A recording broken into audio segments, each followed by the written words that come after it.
이젠 너무 지쳤다. 의미 없고 지루하게 반복되는 삶을 계속 살아가는 게 정말 맞는 건지. 오늘따라 그 의문이 더욱 큰 그림자로 나를 덮쳤다. 아침 일찍부터 내려쬐는 햇살은 나를 더 초라하게 만드는 것 같다. 작고 유일한 창문의 커튼 틈으로 들어오는 빛은 더 이상 나에게 희망을 말해주지 못한다. 실현되지 않는 희망은 고문일 뿐이다. 커튼을 닫아야겠다. 이제야 조금 편안하다. 커튼을 닫은 순간 나도 모르게 실소가 나왔다. 순간적으로 아무것도 보이지 않는 암흑이 마치 내 인생처럼 느껴져서였다. 내 편은 아무도 없이 오로지 나 혼자 서 있는 그 길, 방, 삶.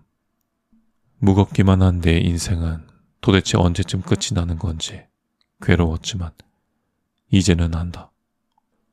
그 끝을 만들 수 있는 유일한 존재는 바로 나라는 걸. 또 머리가 아파오려고 한다. 잠들고 싶다.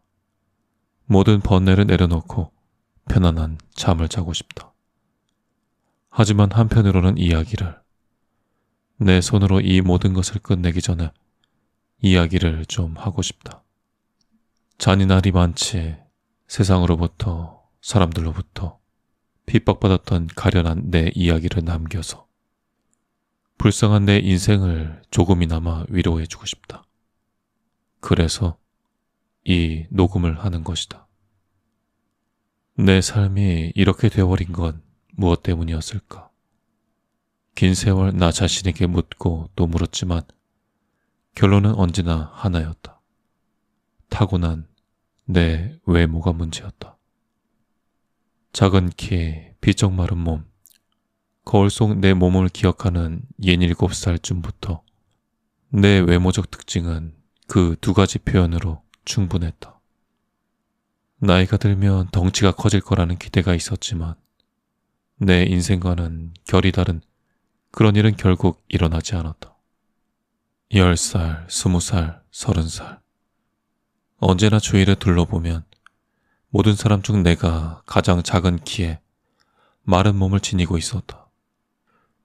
정말 어쩌다 간혹 굉장히 희소한 확률로 나보다 왜소한 사람들을 본 적도 있지만 그들에겐 선천적인 장애가 있거나 가족력 같은 피치 못할 다른 이유가 있었다. 이런 외모는 사회생활에 불리하게 작용했다. 남 학교에는 서열이 존재한다. 교실에 첫 발을 내딜 때 순식간에 서로의 신체를 스캔한 아이들은 자연스레 머릿속에서 서열을 정리한다. 하나의 피라미드를 만드는 것이다. 당연히 나는 그 피라미드의 가장 밑바닥이었다. 그룹으로 묶이지 않는 하나의 선, 그게 나였다. 반에서 절반 이상의 아이들이 처음부터 나를 업신여겼다. 학창시절 내내 내 몸은 이리저리 치이며 쉴 새 없이 심부름하느라 정신이 없었다. 게다가 난 그들의 요구를 돈으로 때울 수도 없는 가난에도 묶여 있었으니 몸이 고생하는 수밖에. 폭력과 착취. 그 두 단어는 학교에서는 물론 내 인생 전반에 걸쳐 주의를 맴돌았다. 내 어머니와 함께 있던 때도. 엄마를 생각하니 심장이 내려앉는 것 같다. 내가 성인이 되기 전에 엄마는 떠났다. 한참의 시간이 흘렀는데도 내게 이런 반응을 일으키다니 당황스럽기까지 하다. 엄마는 그런 존재인데 나의 어머니는 왜 어린 나에게 그런 혹독한 시련을 안겨준 걸까? 머리가 계속 울린다. 다시 끔찍한 두통이 시작되려는 신호다. 한없이 머리를 때리는 두통이 마치 실제 소리가 들리는 것처럼 나를 괴롭힌다. 이럴 땐 생각을 그만해야 한다. 아무래도 잠시 쉬어야겠다. 녹음을 중단한다. 이제는 자고 일어나도 머리가 그다지 맑아지지 않는다. 어릴 땐 조금만 쉬어도 금방 괜찮아졌는데 언제부터인가 쉽게 회복되지 못하고 있다. 오랜 기간 사람들의 착취에 시달려왔기 때문은 아닐까. 세상이 끊임없이 나를 옥죄었지만 나는 지금껏 꿋꿋이 버텨냈다. 가끔은 그런 내가 스스로 대견하기도 했다. 하지만 그렇게 고난을 하나둘 이겨내고 나면 언제나 더 큰 어려움이 닥쳐왔다. 그래서 지금은 모든 걸 내려놓고 싶은 거다. 풀어도 결국 끝이 묶여있는 매듭은 푸는 의미가 없으니까. 기억을 더듬어 보면 내 삶에서 가장 크게 묶여있던 매듭은 나의 어머니였다. 적어도 한때 자신의 몸에 나를 품었던 존재, 어머니. 이번엔 머리가 아파오지 않는다. 그래, 이제 엄마에 대한 이야기를 해야겠다. 그녀는 나를 홀로 키웠다. 아버지란 존재는 그 단어와 형태 모두 내 어린 시절에는 없었다. 그녀는 언제나 어두운 얼굴이었다. 엄마가 나를 낳기 전부터 그런 얼굴이었는지 나를 낳고 나서 그렇게 된 건지는 모르겠다. 그녀에겐 가족도 없었다. 그 말은 나 또한 엄마 외에는 친척이라고 할 만한 사람이 아무도 없었다는 뜻이다. 엄마의 삶이 원래부터 그랬던 건 아닌 것 같다. 나에게 정식으로 말한 적은 단 한 번도 없지만 가끔 집에서 혼자 술을 많이 마시곤 엄마의 엄마가 그립다며 눈물 짓기도 했다. 어린 내가 왜 엄마를 찾아가지 않냐고 물으면 멍하니 고개를 흔들며 그럴 수 없다고만 답했다. 그러곤 어두운 시선으로 나를 바라보곤 했다. 언젠가는 한참을 그렇게 바라보다가 갑자기 무서운 얼굴로 내게 소리쳤다. 뭐라고? 엄마한테 뭐라고 했어 지금?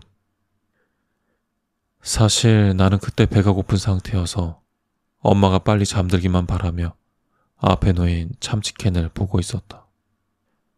엄마가 잠이 들어야 그나마 유일한 음식인 엄마의 남은 안주라도 먹을 수 있으니까. 그런 상황에서 엄마가 잠드는 걸 방해할 수도 있는 말을 할 이유가 없었다. 난 고개를 세차게 가로저었지만 엄마는 얼굴을 붉히며 자리에서 일어났다. 다 들었는데 어디서 거짓말이야? 너한테 없는 아빠를 갑자기 왜 찾아? 엄마는 빠르게 말을 쏟아낸 뒤 무서운 기세로 눈을 부라리며 바쁘게 움직였다. 나를 때린 무언가를 찾는 거였다. 나는 재빨리 엄마를 피해 방을 뛰쳐나왔다. 그리고 집안의 유일한 다른 공간인 화장실로 뛰어들어가 문을 닫았다. 마치 커다란 망치로 문을 두드리는 듯한 소리가 화장실에 울려 퍼졌다. 나와, 당장 나오라고. 흥분한 엄마의 목소리에 나는 더 겁을 집어먹었다. 화장실 문 손잡이 걸쇠가 풀리지 않도록 꼭 잡은 채 엄마가 만들어내는 문의 충격을 온몸으로 받아냈다. 엄마는 계속 문을 두드리며 내가 알아들을 수 없는 소리를 내질렀다. 난 너무 무서워서 울음을 터뜨릴 수밖에 없었다. 제발 그만하라고 애원했지만 엄마 귀엔 내 말이 가닿지 않는 모양이었다. 다행히 잠시 후 문을 두드리던 소리도 엄마의 말소리도 잦아들었다. 하지만 내 안의 두려움은 쉽게 가시지 않았다. 나는 화장실 밖으로 나가지 못하고 그 자리에 쭈그려 앉아 잠이 들었다. 내 나이 6살쯤의 일이다. 아니, 5살이었을 수도 있다. 어느 쪽이든 아주 어린 나이였다. 촛불 하나를 사이에 두고 무표정하게 나를 바라보던 엄마의 얼굴이 아직도 가끔 떠오른다. 그럴 때면 목덜미에 소름이 돋는다. 그날은 평소보다 일찍 집을 나선 엄마가 점심이 지나서도 돌아오지 않았다. 주워온 신문으로 혼자 방에서 종이 접기를 하며 시간을 보내던 나는 배고픔을 참지 못하고 엄마가 전날 밤 끓여놓은 식어버린 김치찌개 냄비 뚜껑을 열었다. 커다란 숟가락으로 국물을 떠서 맛을 봤다. 텁텁하고 비릿한 게 묘한 맛이 났다. 엄마는 원래 음식을 잘 만들진 못하는 사람이었으니 특별한 일도 아니었다. 난 배가 부를 만한 뭔가가 있다는 것에 감사하며 짜다는 생각을 할 겨를도 없이 냄비를 바닥냈다. 그렇게 배를 채우고 다시 멍하니 엄마를 기다렸다. 그땐 전기도 끊겼던 시기라 텔레비전은커녕 방의 형광등도 켤 수 없었다. 해가 지면 반 지하방은 곧 어둠으로 채워졌다. 그때 어린 내가 할 수 있는 건 오직 잠이 드는 것뿐이었다. 방문을 열어둔 채 현관문 쪽에 시선을 두고 누웠다. 그렇게 엄마가 문을 열고 나타나길 기다리다 잠이 들었다. 얼마나 지났을까? 잠결에 촛불의 불빛이 얼핏 보였다. 실 눈으로 그 빛 너머에 앉아있던 엄마를 봤다. 내 시선과 마주친 엄마의 눈빛이 묘했다. 텅 비었지만 비어있지 않은 차갑고 날카로운 기운이 내 눈을 통과해 뒤통수에까지 꽂히는 것 같았다. 목덜미가 스산한 공포심으로 긴장했다. 하지만 막상 잠에서 깨어나긴 힘들었다. 팔다리가 무거워 뒤척일 수도 없었다. 뭔가가 땅바닥 밑에서 내 사지를 붙잡고 끌어당기는 것 같았다. 불현듯 전날 밤에 이상했던 광경이 머리를 스쳤다. 엄마는 찌개를 끓여두기만 하고 먹지 않았다. 찌개의 간도 보지 않았다. 의심과 공포가 나를 잠식해왔지만 난 너무 무거운 눈꺼풀을 결국 이기지 못한 채 다시 잠에 빠져들고 말았다. 다음날 아침에 일어나 보니 엄마는 또 나가고 없었다. 그녀가 어젯밤 앉아있던 자리 옆에 커다란 비닐봉지 하나만 나뒹굴고 있었다. 내 머리 하나는 좋게 들어갈 크기의 검은 비닐봉지였다. 그땐 그게 어떤 의미인지 알지 못했지만 어른이 된 지금의 난 명확히 알고 있다. 차라리 그때 엄마가 행동에 옮겼다면 내 영혼은 더 평온하게 세상을 마무리할 수 있었을 텐데. 그 후 엄마는 갑자기 좀 변했다. 더 자주 일을 하러 다녔다. 무슨 일을 하는지 정확히 알 순 없지만 거의 매일 집을 나섰다. 출퇴근 시간은 일정치 않았다. 하지만 주로 화려한 옷차림에 진한 화장을 했던 그때의 모습이 내가 기억하는 가장 아름다운 엄마의 모습이었다.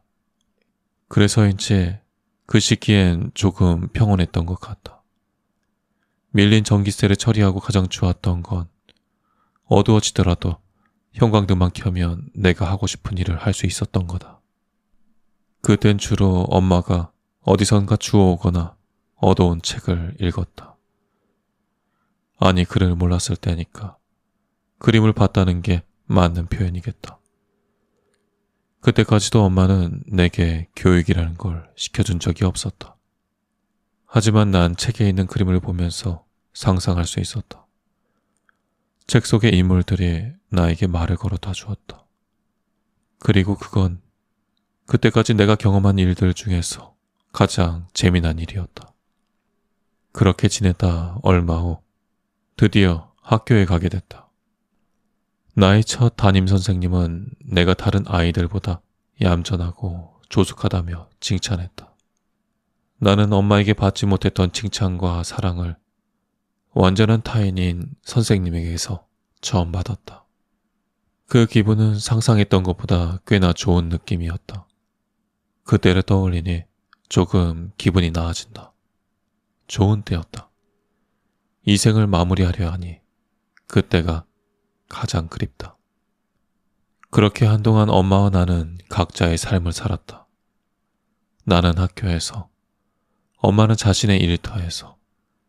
마주치는 시간이 적어서 이야기할 시간도 거의 없어졌지만 나는 오히려 괜찮았다. 원래도 엄마라는 사람은 내게 다정하지 않았으니 학교에서 선생님이 주는 관심이 더 좋았다. 선생님에게 잘 보이기 위해 옷을 단정히 입고 숙제를 열심히 해갔다. 이 문제를 정말로 혼자 풀었어? 정말 대단한데?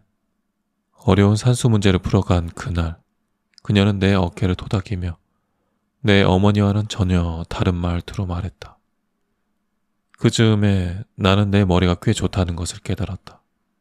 그래서 더 열심히 공부했다. 어린아이가 공부를 해봤자 얼마나 했겠냐고 생각하겠지만 글자를 깨치고 나니 그때부턴 그저 많이 읽는 것만으로도 상당한 지식을 쌓을 수 있었다. 이런 식의 삶이 계속된다면 나에게도 행복한 미래가 존재할 거란 착각마저 들었다.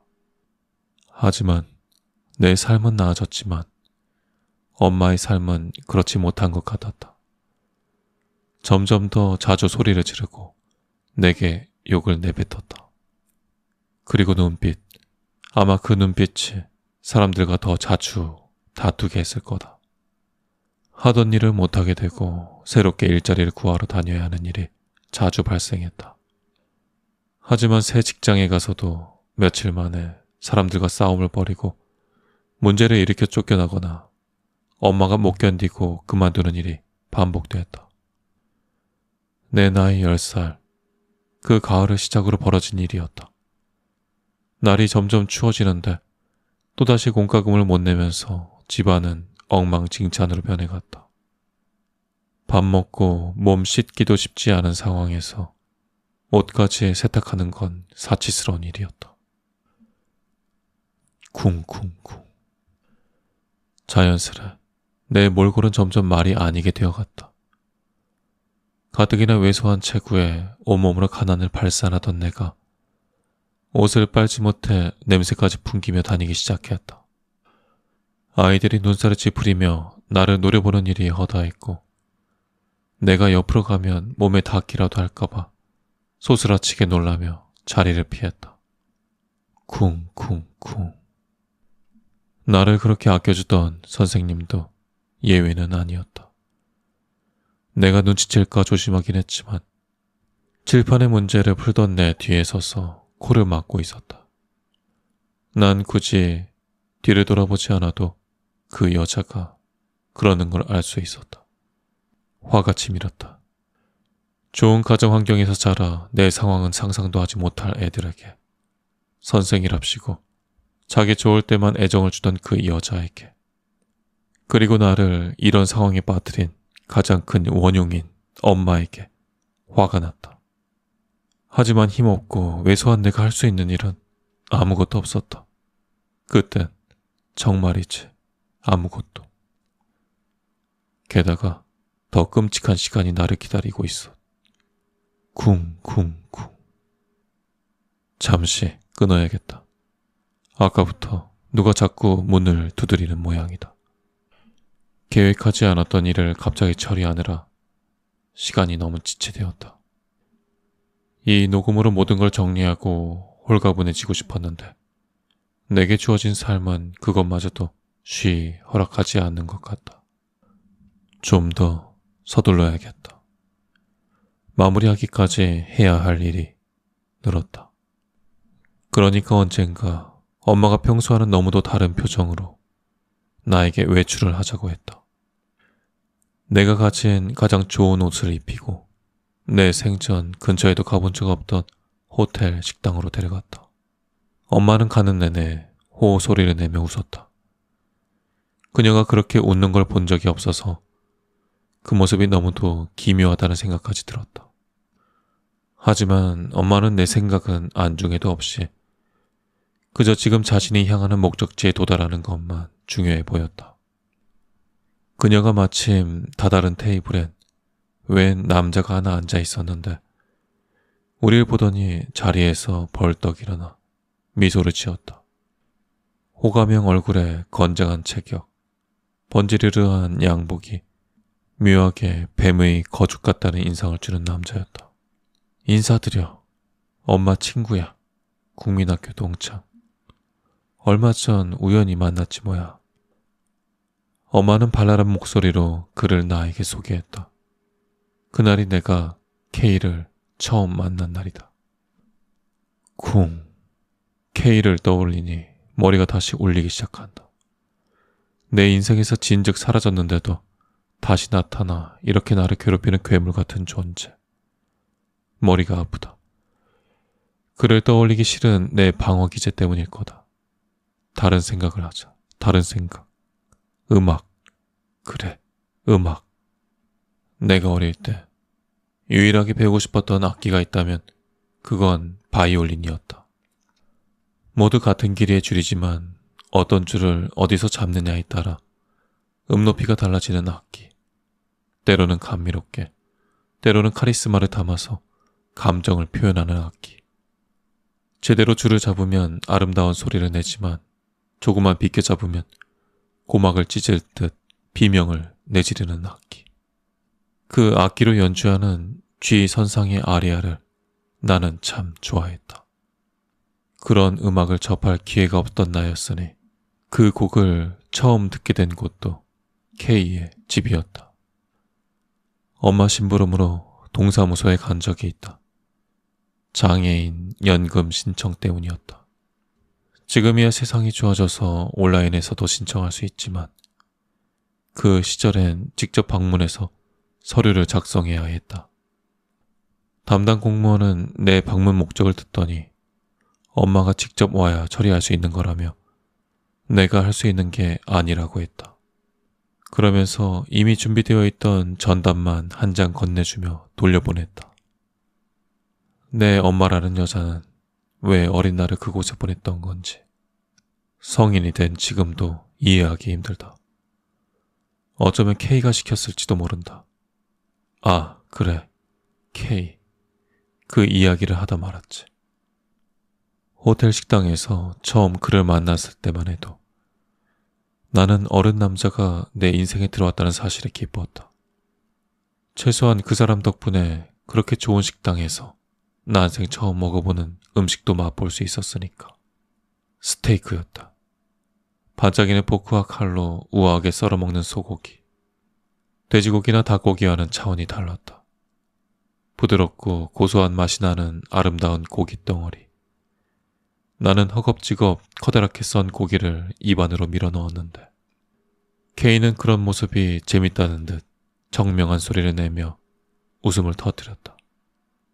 그러곤 아주 느린 속도로 천천히 유영하듯 고기를 작게 썰어 입에 넣고 오물거렸다. 엄마는 그런 그의 모습을 반짝이는 눈으로 바라봤다.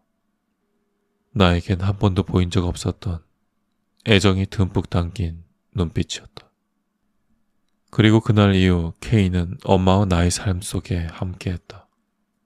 엄마는 물론 나와도 어울리는 시간이 많아졌고 그 당시에 난 그게 좋았다.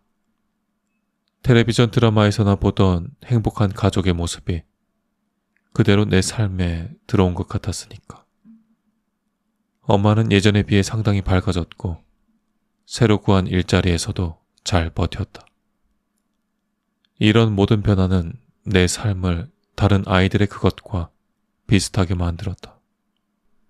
얼마 후 K는 엄마와 나를 자신의 집으로 이사시켰다. 어차피 우리 둘의 짐은 간소하다 못해 짐이랄 것도 없는 지경이라 이삿짐을 꾸리는데 반나절도 걸리지 않았다. K의 집이 어디에 있는지 어떤 곳인지에 대한 정보가 전혀 없었지만 난 기대에 들떠 마냥 웃음이 났다. K의 집까진 택시를 타고 갔다. 엄마와 내 짐을 합쳐봤자 가방 4개뿐이었다. 가져가야 할 가전이나 가구는 없었다. 40분 정도 차를 타고 가서 다다른 그곳은 서울에서 조금 떨어진 경기 외곽의 2층짜리 단독주택이었다. 그곳을 처음 보았을 때의 감정이 지금도 생각난다. 내가 살아보리라 꿈에도 생각하지 못했던 그런 집에 모양새를 하고 있었다. K는 집안일을 해주는 입주 가정부 외에는 가족 없이 혼자 살고 있었다. 그는 엄마와 나에게 각자의 방을 내주었다. 내 방은 가정부 아줌마와 같은 복도에 있는 작은 방이었는데 작다고 해도 엄마와 내가 함께 지냈던 방의 2배는 되는 크기였다. 난 방에 들어서자마자 처음 가져보는 책상과 의자, 침대, 그리고 그 위에 깔린 보드라운 이불을 번갈아 가며 한참 쓰다듬었다. 꿈인지 생시인지 모를 기분 좋은 멍함이 느껴졌다. 난생 처음 갖게 된 책상에 교과서를 정리하고 있을 때 내 방을 찾은 엄마가 뒤에서 얘기했다. 여기 살게 된 건 다 K 덕분이니 그를 거스르지 말라고. 나는 말없이 고개만 살짝 끄덕였다. 그곳에서의 생활은 모든 게 평온했다. 등 하굣길이 멀어져서 조금 더 일찍 채비해 집을 나서고 조금 더 늦게 집에 돌아와야 했지만 내가 그곳에 살면서 얻게 된 혜택에 비하면 그런 건 아무것도 아니었다. 게다가 K의 살림을 책임지던 가정부 아줌마가 모든 허드렛 일을 해줬다. 아줌마 입장에서는 군 식구가 늘어서 힘들었을 텐데 K가 돈을 더 주기라도 했는지 우리에겐 싫은 티를 전혀 내지 않았다. 집이 넓다 보니 혼자 하기엔 벅찰 만큼 해야 할 일이 많았고 그 일들을 반복적으로 수행하며 정신없이 하루를 보내는 것 같았다. 아줌마는 말이 없고 소심한 성격이었다. 내가 가끔 말을 붙이려고 하면 고개를 까닥거리거나 미소만 지을 뿐 대화를 피하는 느낌이었다. 나중에서야 엄마를 통해 알게 된 사실인데 아줌마는 목소리를 내지 못한다고 했다. 날 때부터 그랬던 건 아니고 성인이 된 후에 사고로 성대를 다쳤다고 했다. 나는 아줌마에게서 동질감이 느껴졌다. 신체적으로 무언가를 박탈당해 다른 사람들보다 부족한 상태가 된 점이 나와 비슷했다. 그런데 아줌마에게는 특이한 버릇이 있었다. 가끔 이상한 차림새로 일을 했다. 한여름인데도 목에 겹겹이 스카프를 두르고 있다거나 실내에서 선글라스를 낀 채 일하는 모습을 보이기도 했다. 내가 그걸 궁금해하자 엄마는 우리와 상관없는 사람이니 알려고 들지 말라고 했다. 행여 K에게 물어보는 일 따위도 절대 하지 말라고 덧붙였다. 엄마의 말에 난 더 이상 궁금해하지 않았다. 내가 겨우 갖게 된 평온한 삶을 깨트리기 싫었다. 그러다 어느 날 갑자기 아줌마가 보이지 않았다. 저녁 식사 시간이 다 되었는데도 식탁 위가 텅 빈 상태였다. 식탁 앞에서 신문을 읽고 있던 K에게 아줌마의 행방을 물으니 그는 읽고 있던 석간신문에서 눈도 떼지 않은 채 무심한 말투로 답했다. 그만두겠다는 쪽지만 두고 사라졌어.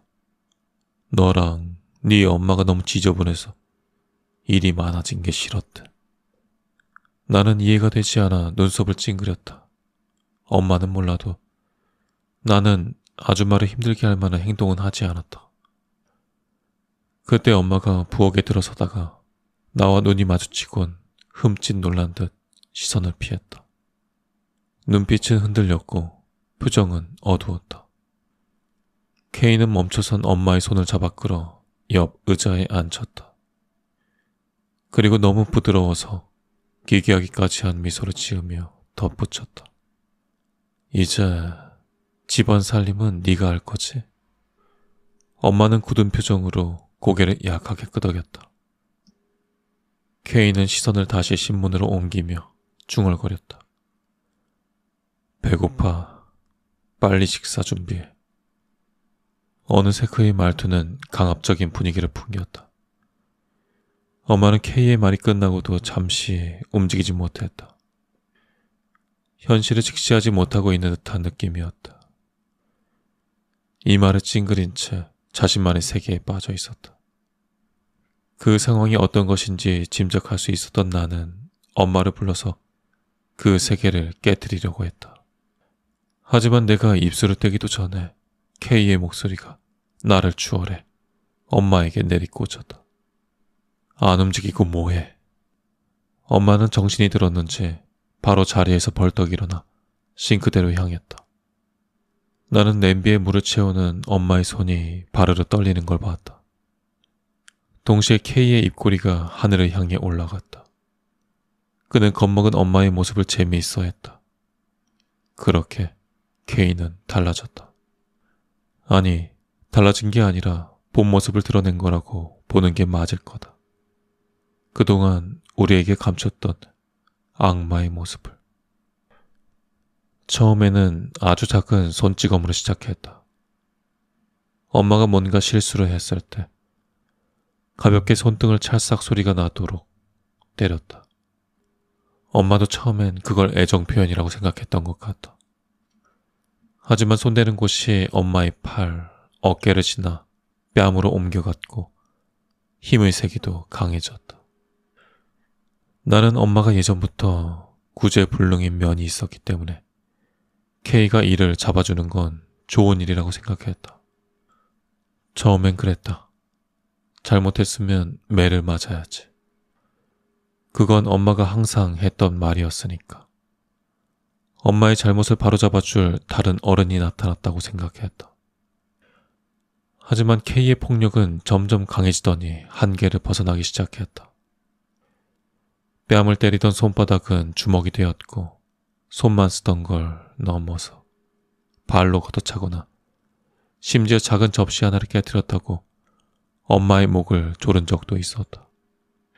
더 이상 그 집에서의 생활이 행복하지 않았다.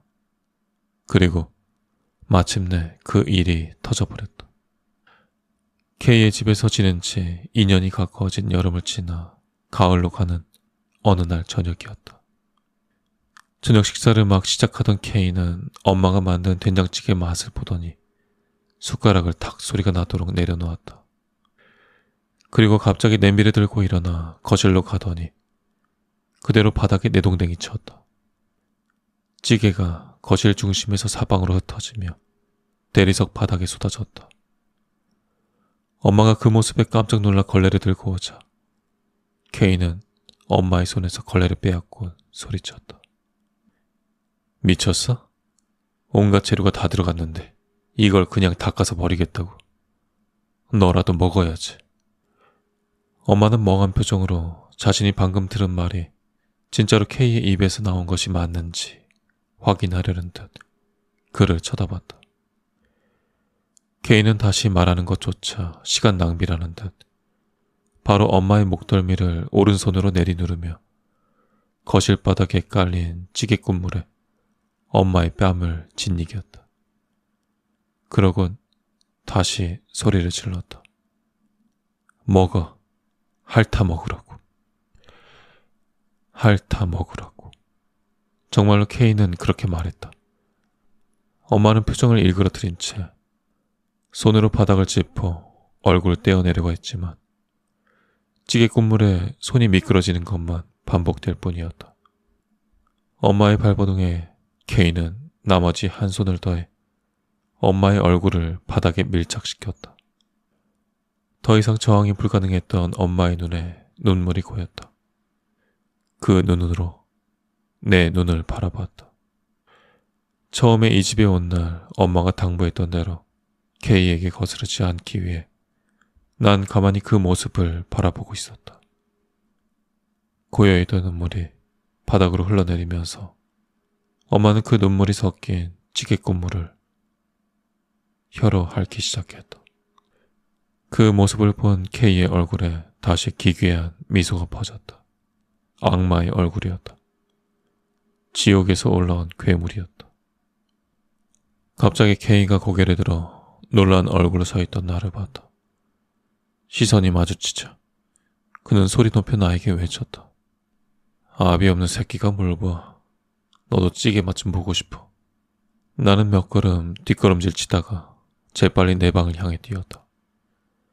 그리고 방에 들어서자마자 문을 잠갔다. 그와 동시에 내 방문을 두드리는 소리가 울리기 시작했다. 쿵쿵쿵 쿵쿵쿵쿵. 방문이 흔들릴 정도였다. 문을 열라고 고함치는 소리도 들렸다. 나는 천천히 자리에 주저앉아 두 손으로 귀를 막았다. 그래도 소리는 사그라지지 않고 점점 더 커져만 갔다.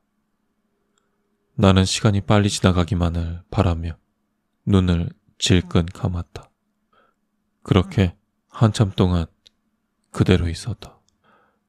얼마나 지났을까? 잠에 빠져있던 나를 누군가 황급히 흔들어대며 깨우는 게 느껴졌다. 엄마였다. 빨리 일어나서 옷 입고 중요한 것만 챙겨. 어서. 정신을 차리기까지 시간이 좀 걸렸지만 이내 엄마가 내 방에서 짐을 챙기고 있다는 걸 알아차렸다. 방을 밝히는 빛은 책상의 스탠드 등뿐이었고 엄마가 문을 여는데 사용한 걸로 보이는 부엌칼 하나가 열린 문 옆에 떨어져 있었다. 그리고 어찌된 영문인지 알 수는 없었지만 난 침대에 속옷만 입은 채 누워 있었다. 엄마가 챙기는 짐 속에 어제 내가 입었던 옷이 얼핏 보였다. 어리둥절해서 기억을 되짚어 보려는데 엄마가 자신의 옷을 보더니 잔뜩 짜증난 표정으로 욕설이 섞인 말을 중얼거렸다. 스탠드 등 불빛에 엄마의 옷에 검붉은 얼룩들이 모습을 드러낸 것이었다. 엄마는 짐 가방에서 겉옷을 하나 꺼내 걸쳐 입었다. 놀란 눈으로 그 모습을 바라보는 내게 엄마는 빨리 움직이라며 격한 목소리로 다시 타박했다. 그렇게 엄마와 짐 가방을 나눠 메고 K의 집을 나섰다. 아직 날이 밝지 않았던 걸로 보아 한밤중에서 새벽으로 가는 시간이었던 것 같다. 가로등 아래를 지날 때 엄마의 얼굴과 목에 어제의 상처가 붉게 멍으로 올라온 게 보였다. 가정부 아줌마가 떠올랐다. 며칠 뒤 난 엄마가 새로 구한 단칸방에서 텔레비전을 보고 있었다. 엄마는 벽을 마주한 상태로 잠들어 있었다. 뉴스에서 익숙한 풍경이 보였다. 외딴 집에서 시체 2구가 발견됐다는 내용이었다. 첫 번째 시체는 집주인 남자로 밝혀졌으며 안방에서 노끈으로 팔다리가 묶인 채 복부를 칼로 여러 번 찔린 상처가 있다고 했다. 모자이크 처리된 화면에서도 사방에 튄 피가 보였다. 집 뒷마당에서는 부패한 여자의 시체도 발굴되었는데 신원 확인 중이라고 했다. 흙 속에 반쯤 묻힌 스카프가 포커스되었다. 아줌마는 우리가 지저분해서 떠난 게 아니었다. 쉬지 않고 너무 길게 이야기했다. 잠시 쉬었다 와야겠다. 엄마가 사라진 건 언제였더라. 꽤 중요한 일인데 난 이제 그런 것들을 곧잘 잊어버리고 난다. 기억에서 일부러 지워버리고 싶은 걸까? 하긴 따지고 보면 내가 악마 같은 K를 만난 게 다 엄마가 그를 자신의 삶에서 나를 끌어들였기 때문이었다. 그래놓고선 그 집을 떠나게 된 일에 대해 계속 내 탓을 하곤 했다. K가 문제였던 건데 엄마는 안 좋은 일들에 대한 책임은 모두 나에게로 돌렸다. 그러니 엄마라는 존재가 내겐 점점 더 불편해질 수밖에 없었다. 아, 이제 기억이 났다. 엄마가 사라진 건 내가 고2가 되던 겨울이었다. 엄마가 뭔가를 찾다가 내 책상에서 CD 하나를 발견했다. K의 집에서 몰래 빠져나올 때 가방에 숨겨나왔던 G 선상의 아리아가 수록된 앨범이었다. 엄마는 한눈에 그게 K의 것이라는 걸 알아채곤 바닥에 내던져 부숴버렸다. 우리가 발목을 잡을 수도 있는 걸 왜 가지고 나왔냐며 발작적으로 소리를 질러댔다. 어릴 때였다면 그 모습에 벌벌 떨며 화장실로 달려가 숨었겠지만 그때 난 거의 성인이나 마찬가지였다. 문득 엄마가 도대체 언제까지 나를 이렇게 무시할까 하는 생각이 들었다. 내 인생을 통틀어 나를 가장 무시하고 업신여기던 사람이 엄마였다는 사실을 새삼 깨닫게 된 순간이었다. 아무리 내가 몸집이 작고 왜소해도 엄마 정도의 덩치는 쉽게 제압할 수 있었다. 작은 속상임이 울렸다. 더 이상 당하고 있을 필요가 없다고. 그 후로 엄마는 나를 괴롭힐 수 없었다. 비로소 내 삶에서 떠나갔으니까. 엄마가 떠난 후엔 그냥 닥치는 대로 살았다. 학교도 그만두고 공사판에서 일하며 전국을 떠돌았다. 엄마로부터 자유로웠지만 여전히 사람들은 나를 가만히 내버려 두지 않았다. 자꾸만 이것저것 흠을 잡아서 해코지하고 괴롭히는 걸 멈추지 않았다. 작은 내 모습이 그들에게 하찮게 보여서였다. 어떨 땐 싸우고 어떨 땐 도망치며 내게 주어진 삶을 살아냈다. 포기하고 싶을 때도 있었지만 그렇게 쉽게 지고 싶지가 않았다. 그렇게 떠돌다 지금 살고 있는 이곳까지 오게 됐다. 경기도 외곽의 작은 도시. 거주자들이 적어서 내가 좀 더 편히 머무를 수 있는 곳. 특히 내가 이곳에 자리 잡을 결심을 하게 된 가장 큰 이유는 셋집 주인 때문이었다. 집주인 할아버지는 나보다 더 작은 몸집을 하고 있었다. 장애가 아닌 나처럼 왜소하게 태어난 몸을 가지고 있었다. 셋집을 함께 둘러보던 중 내 배에서 고르륵 소리가 났다. 그러자 그가 함께 식사를 하자고 했다. 어차피 자신도 혼자 먹어야 하는데 같이 먹으면 좋지 않겠냐고. 처음엔 사양했지만 그가 발까지 잡아 끌어 결국 그의 집으로 가게 됐다. 얼마 만에 받아보는 호의였던지. 밥을 먹다 나도 모르게 눈물을 쏟고 말았다.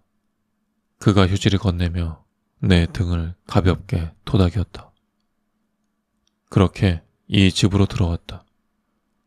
확실히 이곳에 살면서부터 나는 평화를 찾을 수 있었고 점점 더 안정되어 갔다. 그래서 얼마 전부터 오랫동안 먹어오던 약도 끊었다. 이제 10일이 조금 넘었을 거다. 약을 먹으면 멍해지고 몸이 축 처지는 느낌이 싫어서 결정한 일이다. 정신은 조금 맑아졌지만 가끔 머리가 울리면서 두통이 온다. 보통은 조금 쉬면 다시 괜찮아진다. 조현병. 처음 내가 병원을 찾았을 때만 해도 정신분열증이란 이름이었다. 그런데 언제가부터 명칭이 바뀌어서 요즘은 그렇게들 부른다. 현악기의 줄을 조절하여 음의 높이를 맞추는 것처럼 사람들은 정신의 줄을 연주하는데 나는 그게 잘 안 되는 사람이라고 했다.